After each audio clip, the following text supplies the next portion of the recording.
Muy buenos días, queridos amigos. Es un gusto darles nuevamente la bienvenida a nuestro programa Mercado Inmobiliario.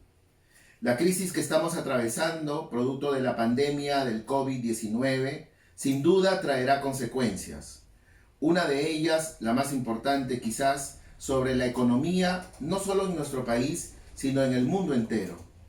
Para poder conversar sobre estos temas que a todos nos preocupan, tenemos el gusto de contar el día de hoy con el profesor Carlos Adriancén. Él es un destacado economista de nuestro país, decano de la Facultad de Economía de la Universidad Peruana de Ciencias Aplicadas, con estudios de posgrado en Boston, en Quebec, en Harvard. Así que nos encontramos en muy buenas manos para poder entender qué es lo que se nos viene y para poder tomar las mejores decisiones a nivel familiar y a nivel empresarial. Profesor Adriancén, qué gusto tenerlo en el programa. Bienvenido. Muchísimas gracias, muy gentil su invitación. Gracias, doctor. Vamos de frente a las preguntas, doctor. A pesar de que la pandemia todavía se encuentra en proceso, ya llevamos 2 meses de confinamiento en el Perú y en el mundo entero unas semanas más. Yo creo que ya podríamos ensayar un primer análisis de cuáles podrían ser las implicancias de esta pandemia que tiene, digamos, el origen de la crisis en la salud de las personas.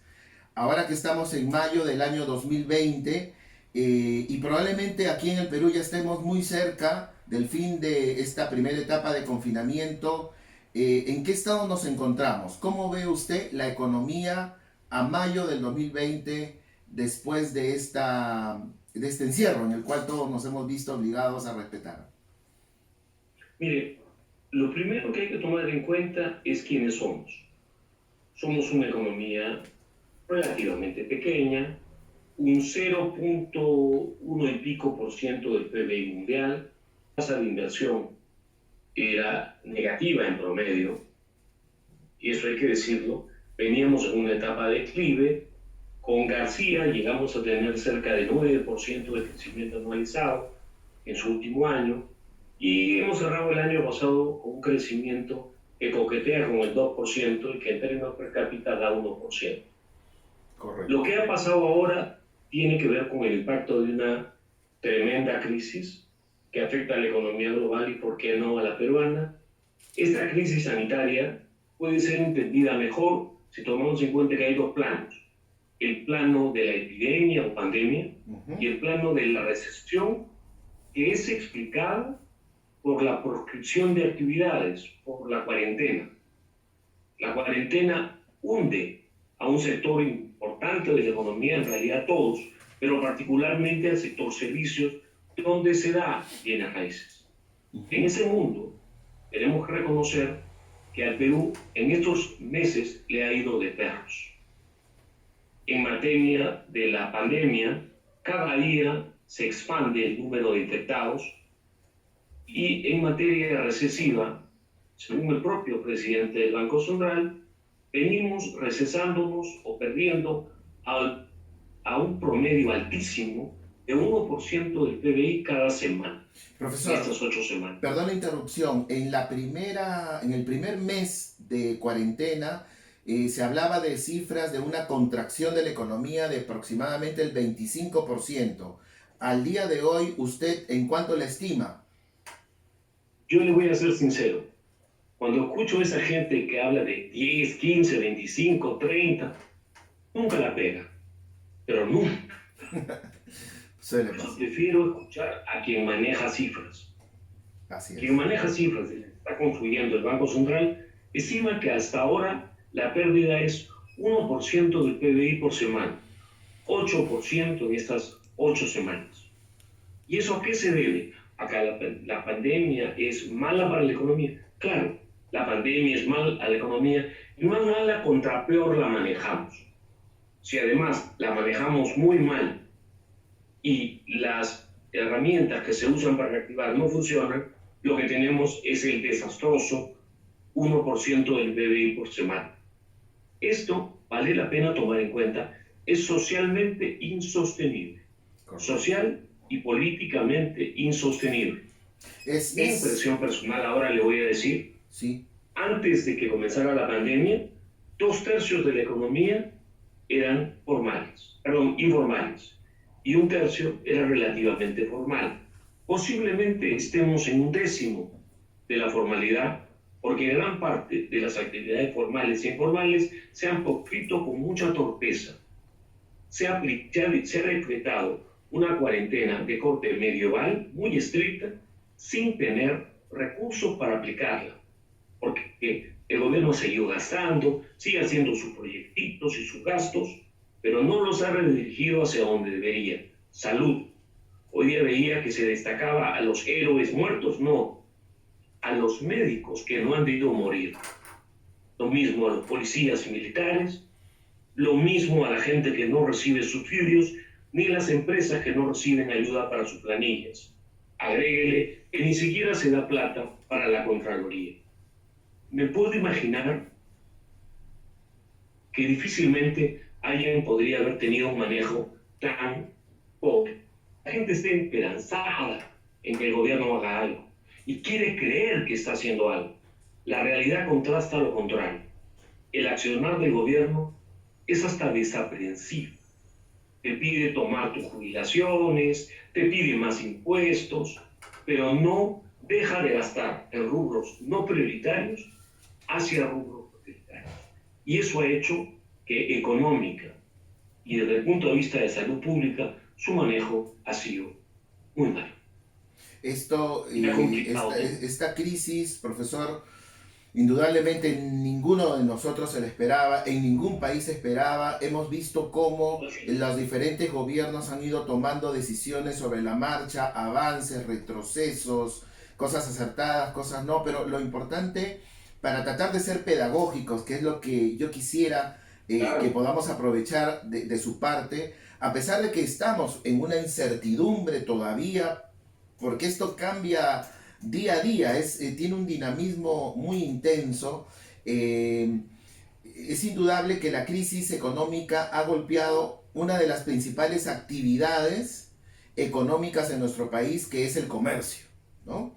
Entonces, ¿cómo piensa usted que de cara, no sé si optimista, pero digamos sí de actitud, de enfrentamiento a esta crisis que nos ha tocado vivir, ¿cómo podemos hacer las familias, las empresas para poder reactivar el consumo, que es uno de los puntos muy importantes, ¿no? Le explico. Cuando no hay actividad económica o se está cayendo, caen los ingresos y desaparecen los empleos. Por eso enfatizo en el punto de partida. A veces, mucho peores que las pandemias, resultan las políticas estatales en respuesta a la pandemia. Lamentablemente, es el caso del PBI. ¿Qué podemos hacer? Y yo le voy a decir que deberemos entender a Bolognesi. Era Bolognesi. ¿Se acuerda usted del héroe peruano que se quedó defendiendo el muro de Arica? Por supuesto que sí. Esperaba refuerzos. Por supuesto que Nunca sí. llegaron y tuvo que enfrentarse. Señor televidente, y a sus familias no le van a venir los refuerzos. A la gente que hoy día quiere trabajar en los conos, solamente le vienen las prohibiciones y tiene que esconderse en el mundo informal mientras su familia tiene dolor de estómago por hambre. Entendamos, sí, cada uno de nosotros está a su cuenta y riesgo, y lamentablemente si el gobierno no recula hacia políticas económicas más inteligentes que permitan una actividad económica primero en los sectores más formales, pero con subsidios y con contención social en los sectores informales, mientras esto no suceda, vamos a estar a nuestra cuenta y riesgo. En nuestra casa, tratándonos de curar en nuestra casa porque los hospitales están colapsados, educándonos en nuestras casas y, de ser posible, trabajando. El grueso del Perú trabaja en la calle. Lamentablemente trabaja en la calle y con la cuarentena se maximiza el contagio. ¿Usted cree, profesor, errores de gobierno? ¿Usted cree, profesor, que el gobierno debe ya el próximo domingo 24 abrir gradualmente como debe de ser, porque si no va a ser una avalancha incontrolable, pero abrir ya las actividades económicas poco a poco. Ya el domingo deberíamos tener un levantamiento del estado de emergencia. Mire, la avalancha ya se dio. Mi preocupación hoy es el desborde social. Hoy día, una porción mínima de la economía respeta la contención social y no se dan los medios a salud, a interior y defensa, a Contraloría y a los subsidios que requiere la población. Eso no está pasando. Si usted me dice, si creo que algo distinto a lo que va a pasar va a cambiar, si el presidente sale mañana y quiebra la cuarentena ya está quebrada. Vaya usted a las calles y lo va a ver. Lo que puede hacer ahora es tratar de usar más recursos hacia los sectores prioritarios para tratar de identificar a los sectores dañados y, por supuesto, entender que cuando se elimine la emergencia y las reglas de emergencia, va a haber un desborde. Y más les vale que la policía y que el sector salud tenga todos los medios limitados del Estado peruano. Pero si siguen abriendo obras, si siguen con el gasoducto, si siguen con un montón de actividades que no deberían estar operando hoy día, entonces yo veo un panorama corto y asiago de pandemia. Van a haber muchos muertos que no deberían haber. Y lo que es peor, un desorden social. Una de las cosas que podríamos desde este humilde programa es que además no solo está dirigido en especial a los integrantes del mercado inmobiliario, sino a todo el público en general, es que mucho va a depender de nosotros, de la actitud responsable que asumamos, sin esperar que el gobierno nos prohíba o nos autorice. Nosotros tenemos que tomar las decisiones para poder colaborar. Cuidar a nuestras familias. Exacto, así ¿no? Es. Cuidar a nuestras... Coincido plenamente con usted. A nuestras personas que son del sector, del grupo de alto riesgo. Esto va a continuar y esto nos va a acompañar por muchos meses y es muy serio, ¿no? Pero en economía, doctor, y en finanzas hay que hablar y hay que pisar firme y hablar claro. ¿Qué se nos viene? ¿Una depresión económica? ¿Una recesión? ¿O vamos a tener una depresión económica? ¿Qué es lo que usted proyecta? Hoy estamos en un cuadro muy cercano a una depresión. Hoy. ¿Cuál es la diferencia, profesor? Explíquenos para que todos nos puedan entender entre una recesión económica y una depresión económica. Una recesión económica se da cuando la caída del nivel de actividad económica es significativo, pero no pronunciado. Una depresión implica una caída del producto a un ritmo de 1% al mes, como lo está declarando el presidente del Banco Central de Reserva. Porque si esto sigue como va a seguir en los próximos 20 meses, ya estamos hablando del 20% de caída de la producción. Ese es el lado feo. El lado bonito es que inmediatamente después viene el rebote. Otro lado feo tiene que ver con que casi todo lo que está haciendo el gobierno es para profundizar la recesión. No está haciendo contención social de manera efectiva.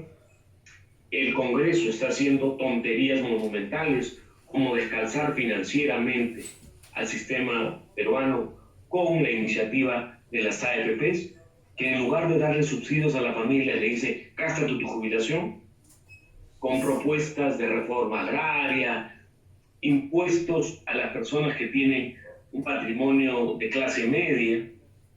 Dios mío, pareciera que los congresistas peruanos que se han dado cuenta que nadie votó por ellos, el elector los despreció, se quiere vengar del elector. Por Dios, iniciativas más torpes como la que ha dicho esta congresista Silva Saciteva y otra señora que nadie conoce, pareciera que le tuvieran en cono al pueblo. Con mucha demagogia dicen, vamos a cobrarle a los que tienen mucho dinero.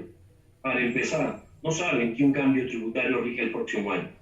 Y el próximo año todos ya se acomodaron. Así es. Que Así quieren es. quebrar la Constitución, quieren más hambre. Por eso le digo, mucho peor que el coronavirus es el Congreso en muchos planos.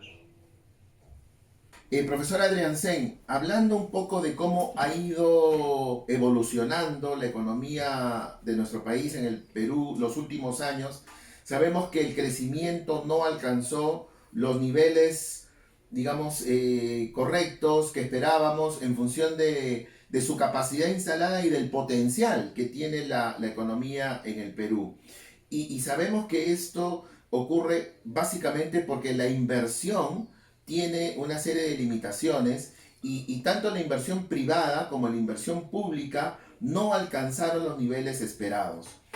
Ante la situación actual en la que estamos recomendando todos el ahorro como uno de los puntos más importantes, gastar lo necesario, ¿cómo podríamos combinar el gasto público, el gasto privado con el ahorro, sabiendo que esta inversión es la que va a poner nuevamente en marcha el motor de la economía en el país? ¿Qué piensa usted Le de voy a eso? explicar. Sí, le voy a dar mi opinión. El Perú no dejó de crecer porque la inversión no quiso. El gobierno, hizo todo lo necesario por deprimir la inversión privada. Le puso trabas, le puso impuestos, postergó proyectos, ¿se acuerda usted de Conga, Tía María, la misma Las Bambas? Si lo medimos, suma 65.000 millones de dólares, una cifra monstruosa para un país pequeño. Todos estos edificios ostentosos.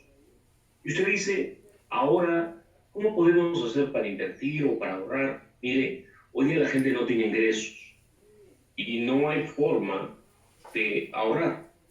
Y el que tiene, no invierte. Sabe que vienen etapas difíciles y guarda pan para mayo. Agréguele que nuestros congresistas, el señor Urresti, la señora, estos señores que todo el día salen, pero que básicamente caen bajo la responsabilidad de partidos como Somos Perú, los Moraditos, Acción Popular, más que los violentistas. Esos están cometiendo errores enormes en materia legal que no ayudan a que la inversión se recupere. Y el presidente, perdóname, en su programa televisivo. Yo, yo, yo, Ese es voy, el problema.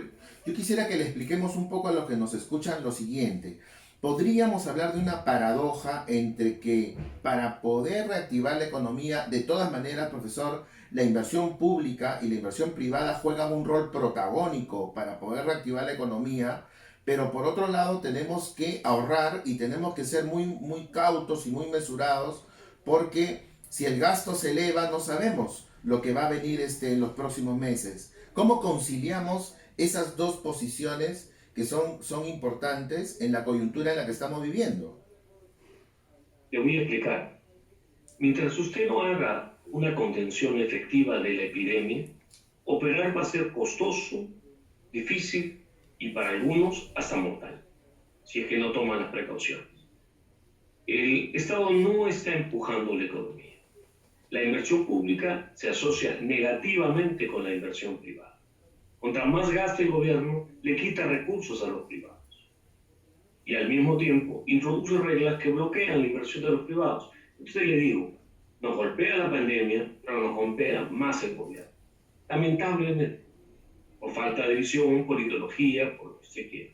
En ese contexto, la gente ve que nadie invierte o que la inversión es reducidísima y que el gobierno quiere gastar y gastar y gastar y se paraliza más la economía.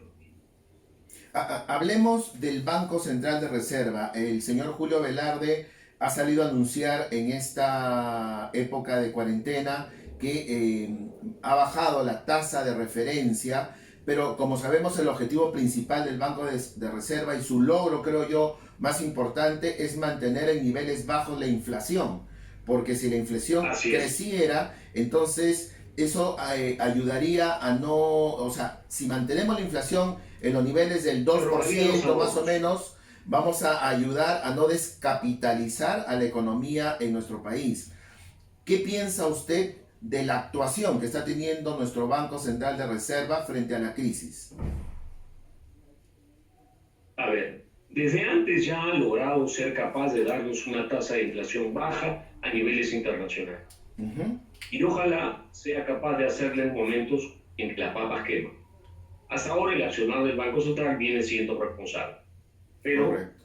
las presiones son muy grandes porque todo se echa a perder.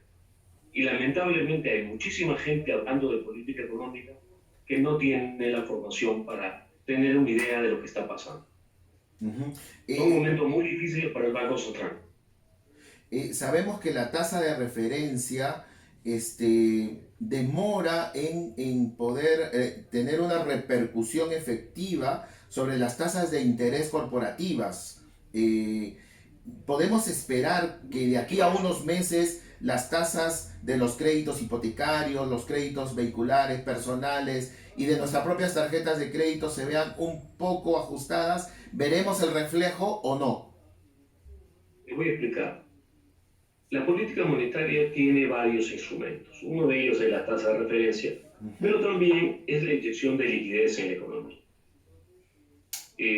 Normalmente el Banco Central en los últimos años ha estado usando ambas, pero la que explica el gasto y también la inflación es el crecimiento de la liquidez. En este momento se está descalzando el ahorro previsional. Cualquier complicación que haga el Banco Central en materia de inyección de liquidez se va a reflejar en precios y en mayor devaluación. Por lo tanto, es muy importante que el Banco Central sea impopular, nos ponga un congelador y Correcto. seamos nosotros en un contexto estable lo que movamos a la economía. Pero insisto, volvemos a la primera parte de la conversación. El gobierno deberá ser exitoso haciendo contención social inteligente, no una cuarentena medieval. Correcto. Por siempre recomendamos que las personas que tienen deudas en dólares, pues guarden sus ahorros en dólares y soles con soles. Endeudarnos en soles Yo últimamente estoy ha sido un poco más caro que endeudarnos en dólares. Hablemos de ese tema. ¿Qué le recomienda usted al a mí ciudadano me de a gusta, pie? En qué a ahorrar? mí me ¿Cómo gusta la manejar? gente. Yo no puedo darle a la gente un mal consejo. Eso de, si usted gana en soles, en deudas en soles, si usted gana en dólares, en deudas en dólares, es solo una media verdad. Lo que Estaría en yo le función diría de a la las gente tasas de es, interés. si usted gana en soles o en dólares, endeúdese en la moneda que sea más barato el costo del crédito. Correcto. El costo del crédito es mucho mayor en soles que en dólares. Claro. Y por tanto yo no le recomiendo a nadie endeudarse en soles. Eh, Profesor, A menos que venga una devaluación. pasando al tema de la crisis laboral que seguramente tendremos que enfrentar próximamente, es Vivimos. indudable que hay que mucha gente, Discúlpeme, señor Saldaña. sí, Ya la crisis laboral explotó. sí, No claro, la claro. vamos a vivir. La gente no tiene empleo. El 41% de los limeños no tiene empleo. Lo publicó Gestión hace 2 semanas. La A, última encuesta. Y a esto ha eso, empeorado. a eso justamente me iba a referir. Eso va a incrementar la informalidad en nuestro Sí, país. positivamente. ¿Cuándo estima usted que ante el nuevo escenario laboral en nuestro país podremos recuperar la actividad económica, no sé, al 70, al 80%? Me encanta. Me encanta su pregunta. Yo le voy a decir a la gente que hoy está preocupado porque el valor de sus inversiones en las AFP se ha caído, que la economía está parada. Yo le voy a decir que dependiendo de la cantidad de errores que comete el gobierno, vamos a caer en un hoyo, pero después viene una recuperada muy bonita. Si alcanzaremos el 70 o el 100 o superaremos, si en la próxima elección elegimos bien, posiblemente no tengamos un gobierno tan malo como el actual. Pero en todo caso, la buena noticia es que sí va a haber rebote. La mala noticia es que no sabemos cuánto. Ujú, ujú. Eh, Este programa, como usted sabe, se llama Mercado Inmobiliario y permítame tocar dos puntos de este sector, ¿no? El sector construcción, como sabemos todos, es un sector que inyecta dinamismo en el sistema y que Así es. genera un efecto multiplicador del empleo, ya que estamos hablando del empleo. Eh, ¿qué piensa usted? ¿Cuáles son las actividades más importantes? Si usted fuera el jefe del comando de reactivación de actividades productivas en el país, ¿qué actividades sacaría primero para poder empezar nuevamente a echar a andar la máquina? Me queda muy claro que cuando me están operando, yo no debo hacer ejercicio. Es decir, en pleno combate contra la pandemia, mi prioridad debe ser la separación, la contención espacial, la lucha contra la enfermedad, y solo en la medida en que achate esa curva y tenga mucho menos casos, comienzo a dar los chispazos de reactivación por el lado de la demanda. Lo peor que puede hacer el gobierno es ponerse a tomar jubilaciones, controlar precios, poner impuestos que espanten a la inversión. ¿Lo tenemos claro? Estamos enfrentando un gran enemigo y primero hay que matar al enemigo o tontearlo para comenzar a correr antes. Con el enemigo en el cuello no se puede correr. Profesor, para ordenarnos un poco con nuestros seguidores, evidentemente el gobierno tiene que aplicar, como usted nos dice, adecuadas formas del control de la pandemia en su tercer mes de desarrollo en el Perú. Los ciudadanos tenemos que ser responsables y cuidarnos y cumplir con todas las recomendaciones dadas ya por mucho tiempo hasta el cansancio. No, pero ahí viene mi pregunta. Sí, dígame. Sí. Dígame, por favor. Yo le digo que el presidente se equivoca cuando dice que la gente es la culpable. La gente del sector informal que hoy día sale a la calle después que su madre o sus hijos tienen dolor de estómago, de hambre, porque el presidente ha prohibido la actividad económica de esta gente, no son los culpables. Es la ineptitud del gobierno que aplica una drástica cuarentena medieval sin tomar las precauciones de dar subsidios y de dar alivio de salud pública a la gente enferma. De repente, mantiene profesor, sus gastos suntuarios y no atiende lo prioritario. Pero de repente, profesor, en un país tan desordenado como ha sido el nuestro, en donde ni siquiera tenemos un conocimiento de dónde están las poblaciones más vulnerables y que más ayuda necesitan, la situación yo la veo que se va cabalgando y día a día se va viendo por dónde ir, ¿no? ¿Sabe usted que si pasa una cámara de fotos entre Perú y Chile, usted va a darse cuenta que los peruanos y los chilenos somos bastante acholados, todos? La diferencia entre Perú y Chile son los carabineros. Pero yo quería... Y hacen caminar por la vereda. Permítame, profesor, yo quería conocer su opinión respecto de lo siguiente. Estamos en un inminente inicio de retorno a las actividades gradual, controlado, poco a poco. Pero no sé qué piensa usted. O sea, a mí me llamaba la atención ayer, la gente está, algunos, no hablamos de los que más sufren, de los más deprimidos, pero hablamos de muchos otros que están más preocupados del pollo a la brasa, que ya se autorizó el delivery, ¿no? Y yo pienso que debería de irse autorizando las actividades económicas que realmente dinamicen la economía. Por eso le hablaba del sector construcción como uno de los sectores que va a ayudar no solamente en la construcción propiamente dicha, sino en muchas otras áreas, ¿no? Voy a coincidir plenamente con su pregunta, que tiene una visión clara. El gobierno está siendo particularmente inepto. Le está pidiendo a empresas de 20 trabajadores que tengan una enfermera y un médico ocupacional.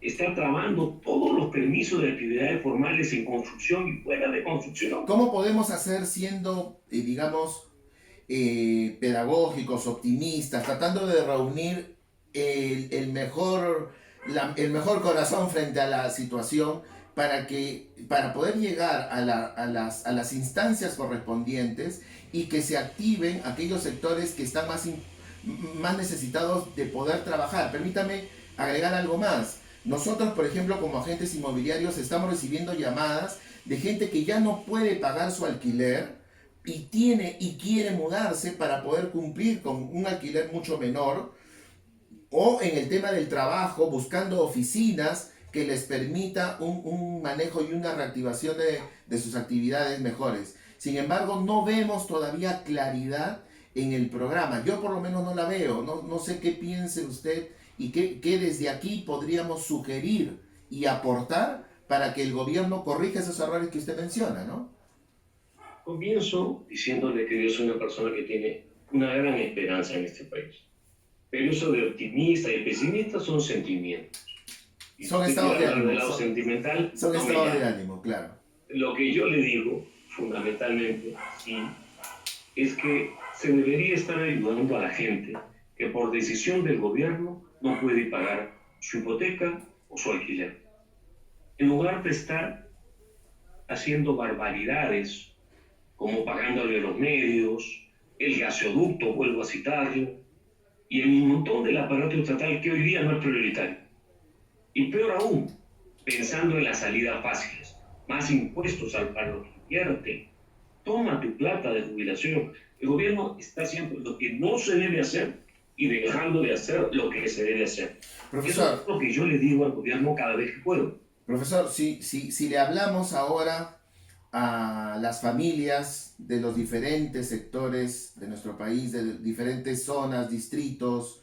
Sabemos que tenemos una multirrealidad en el Perú, no es lo mismo Loreto que Callao, que Lima, etcétera.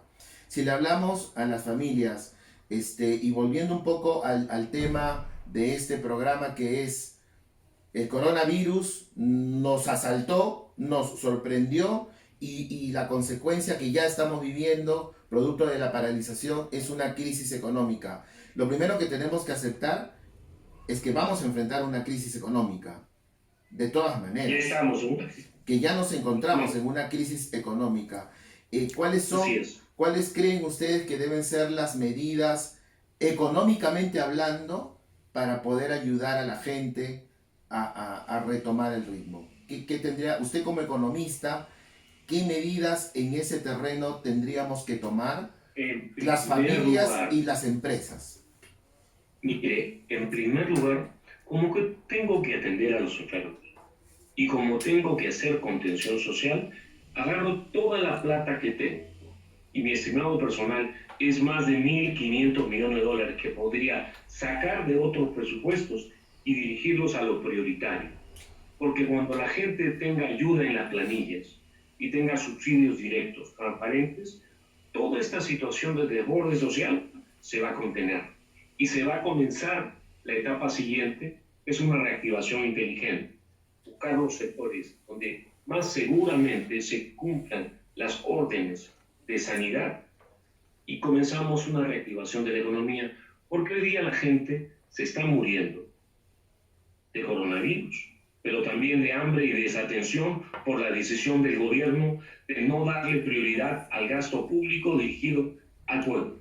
Salud, Contraloría, Interior y Defensa. Profesor, Sencillo. la crisis no solamente es en el Perú, la crisis es mundial. Las proyecciones que se tenían de crecimiento a nivel mundial están totalmente ya desestimadas. El crecimiento de cada uno de los países del Perú también.